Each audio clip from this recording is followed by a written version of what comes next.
En la existencia solamente hay 3 opciones y cada una es más aterradora que la anterior. Oh, veamos a ver. Vamos a ver. La primera, que el universo fue creado.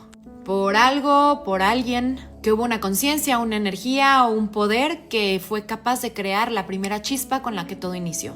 Un antes que decidió que hubiera un después. Si eso es cierto, entonces tú, yo, todo lo que existe, el amor, el tiempo, el espacio, fue creado a través de un diseño. Lo que significa que no somos una casualidad, sino parte de un plan. Y todavía no sabemos quién o qué, pero lo más perturbador es que si alguien o algo nos creó o lo creó todo, ¿ese algo o alguien también fue creado? ¿O es No, es decir, si analizando esto desde el punto de vista como teoría que explica cosas, explica el universo, la existencia, Dios es por necesidad, existe por necesidad. Entonces no es que algo lo pueda crear, ¿no? Sino que su existencia es necesaria y de ahí se deriva toda la existencia. La teoría naturalista sería, si vemos como el Big Bang, como el punto o la singularidad donde todo inicia, que obviamente esto no se acepta a nivel eh, a nivel académico, es decir, puede ser una opción, pero no es necesariamente una opción, es que esa singularidad es necesaria y ya está. Si analizamos las dos teorías, la de Dios es superflua. Es decir, si ponemos la necesidad en la singularidad y y que hay algún tipo de causalidad indeterminista, que es lo que permite que se genere un universo u otro, y a partir de eso se evoluciona todo por medios naturales. Ya tenemos explicado toda la existencia, todo el universo y ya. Solo lo que hicimos fue colocar la necesidad en la singularidad. Si vemos desde el punto de vista de Dios, Dios crea la singularidad y de ahí todo lo demás es idéntico a lo que expliqué. Entonces la necesidad de la singularidad no está en la singularidad, sino está en Dios. Dios crea la singularidad y ya todo se da por medios naturales. Por eso es que a mi punto de vista Dios es superfluo en ese punto.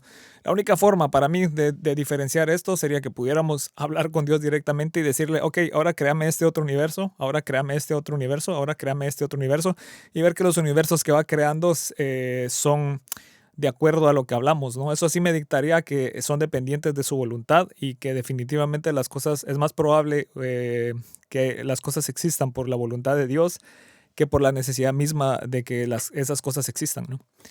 Hasta entonces, Dios es completamente superfluo para explicar las cosas, ¿no? ese algo o alguien simplemente ya existía? Esa es una de las mayores creencias dentro de la religión, por ejemplo, católica, que es una de las cosas que no nos podemos explicar y entonces le ponemos palabras exóticas como la omnipresencia o la omnipotencia de siempre existió, siempre va a existir, porque es algo que se sale de nuestro entendimiento. Lo cual nos deja exactamente con la misma incógnita, que es la idea de pensar o creer que algo existe desde antes de que existiera nada y que nada lo creó porque él mismo siempre ha existido, lo cual es algo que realmente a mí me rompe la cabeza. Pero es por la forma que le está diciendo. Es decir, es bien sencillo decir, Dios existe por necesidad y todo participa de esa necesidad y ya está, ¿no? Es lo mismo que decir, la singularidad existe por necesidad y todo lo demás parte de esa singularidad. Dicho de esta forma, siento que es fácil de entender, ¿no?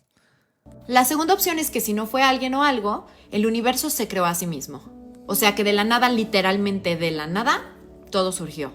Yo no creo que nadie tenga esta posición. De la nada, nada surge, nunca hubo nada. Es decir, en la teoría que digo sobre que la singularidad es el punto necesario o lo que comparten todos los mundos posibles, no es que haya antes de eso. Antes de eso no existe. Cuando se dice, es como decir, entonces si decís que Dios existe por necesidad, antes de Dios había nada. No, ¿verdad?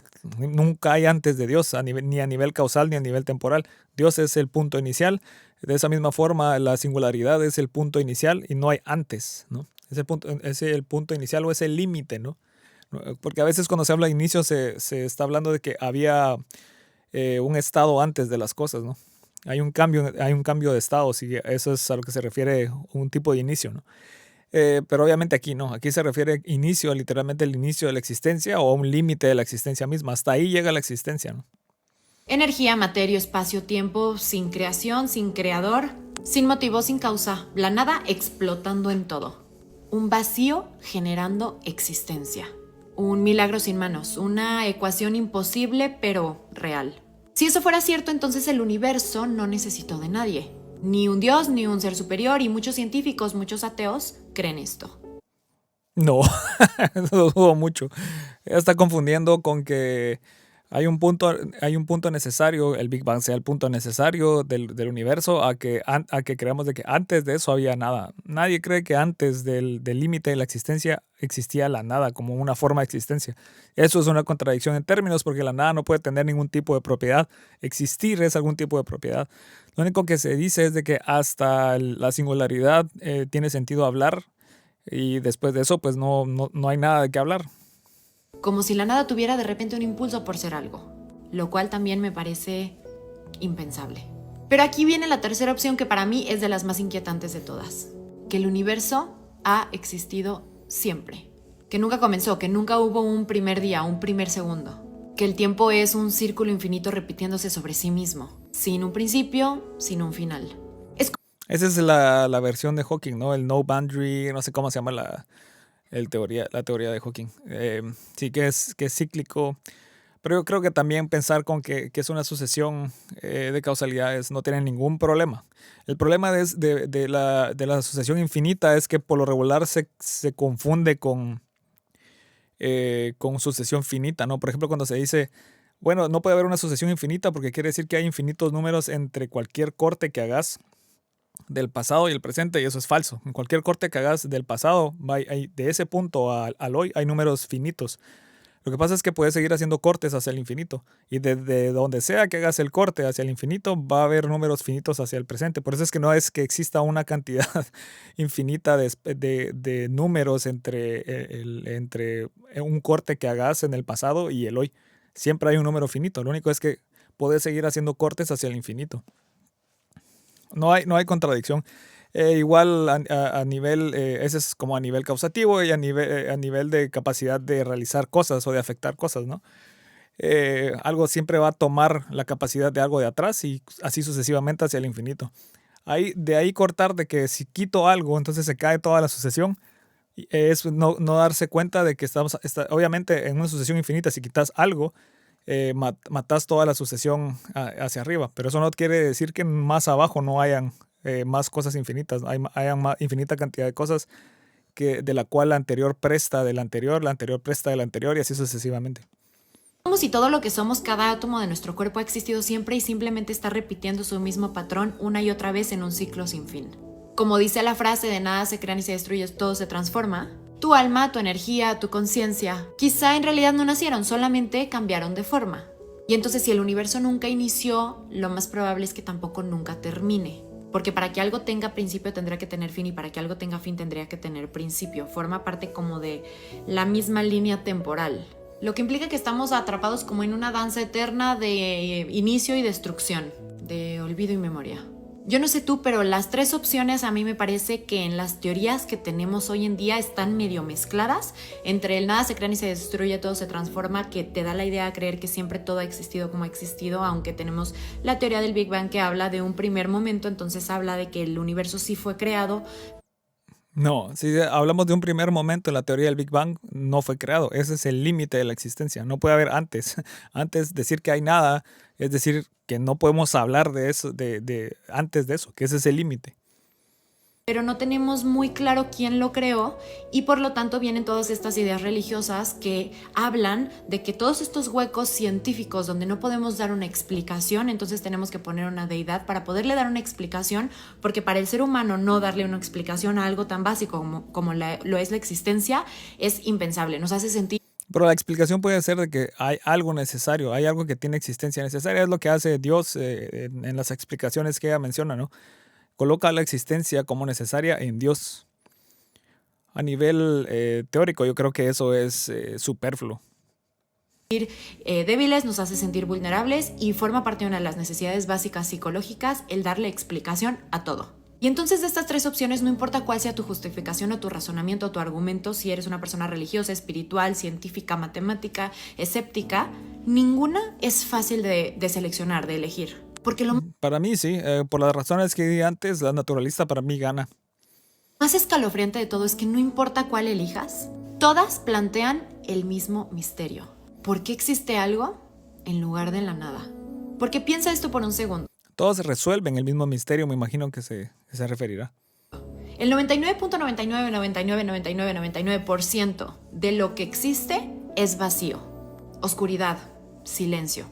Y aún así, en medio de ese nada, existimos. Y no solamente El vacío no es nada, tiene fluctuaciones cuánticas, tiene tiempo, tiene espacio, que tiene propiedades físicas. Llamarle a eso nada es confundir las cosas, ¿no?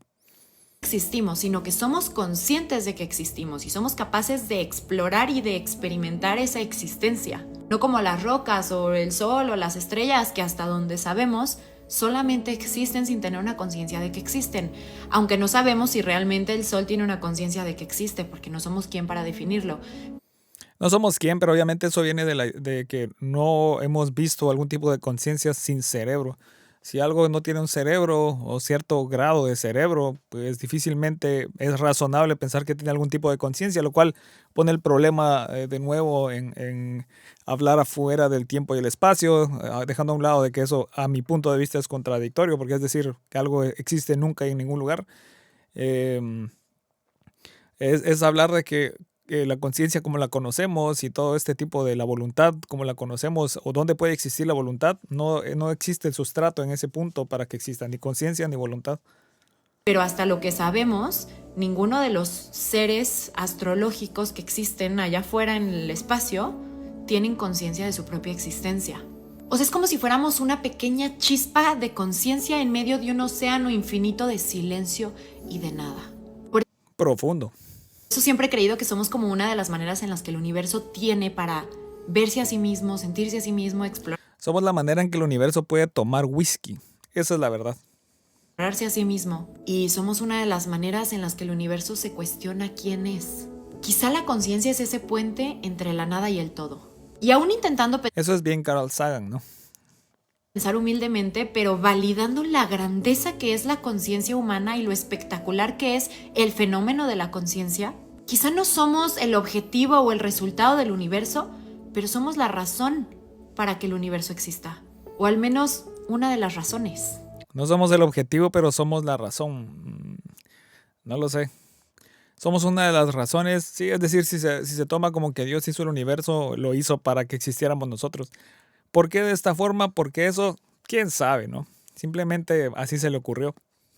Porque platicaba con un amigo científico que me decía no hay ninguna razón de la existencia, simplemente existe y ya está.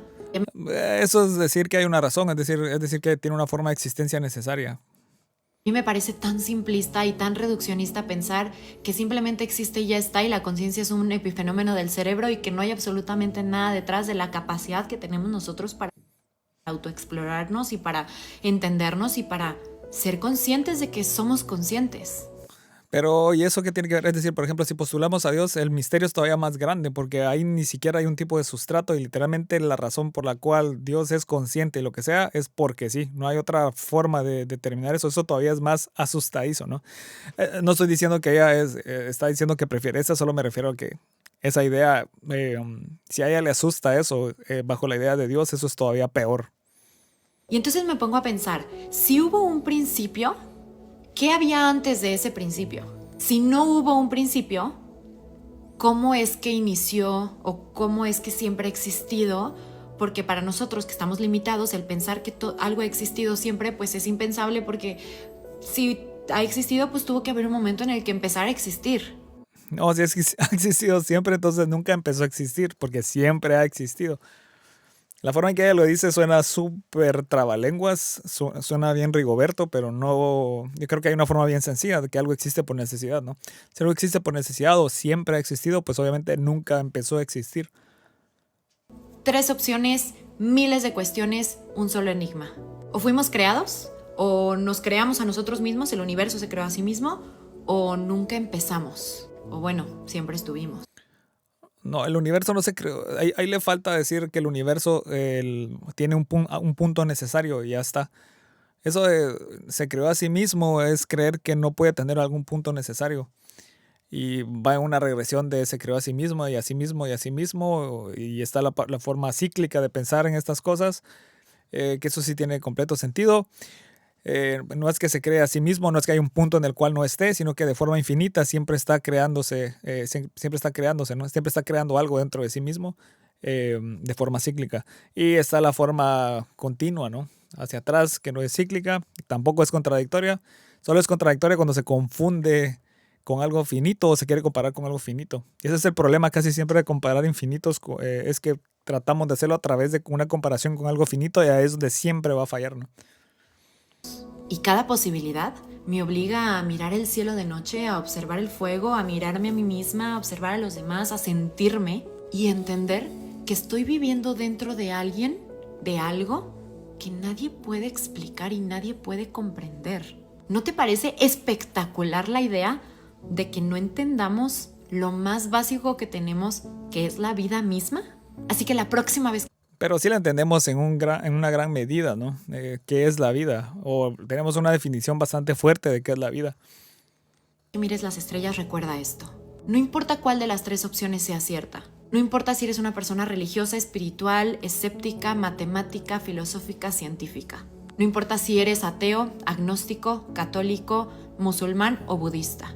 El simple hecho de que tengas la posibilidad de elegir, la libertad de decidir en qué creer o no, la capacidad de hacerte esa pregunta y la conciencia para hacerte consciente de que existes, ya es una de las cosas más inexplicables, espectaculares y maravillosas en el universo. Está simpático el video, pero confunde muchas cosas a mi punto de vista. Pero a mi punto de vista también creo que trata de dar su opinión honesta y ya está, ¿no? Es decir, habla con mucha firmeza cuando habla de la idea de Dios y luego lo intenta poner como cuáles serían los posibles errores y luego la idea naturalista y cuáles serían los posibles errores. Yo creo que está equivocada en todas las formas que explica todas estas teorías, pero al menos se ve que viene de una posición honesta, ¿no?